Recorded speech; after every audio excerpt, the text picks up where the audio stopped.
5 ta ko'z kasalligini aytaman. Statistika bo'yicha nechinchi o'rinda turishini aytasiz va nima sababdan? Katarakta. Kataraktani 4-o'ringa qo'yamiz. Bu asosan 50 yoshdan katta bo'lgan insonlarda noto'g'ri turmush tarzi va ayrim bir preparatlarni, masalan, steroidlarni uzoq muddat davomida iste'mol qilishdan kelib chiqishi mumkin. Astigmatizm.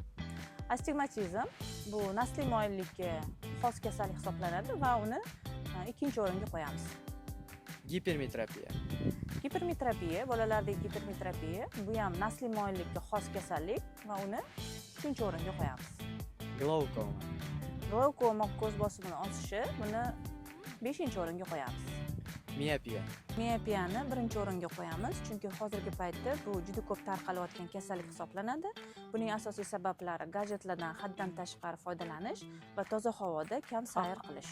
Shunday qiziqarli ma'lumotlarni o'tkazib yubormaslik uchun bizga obuna bo'ling.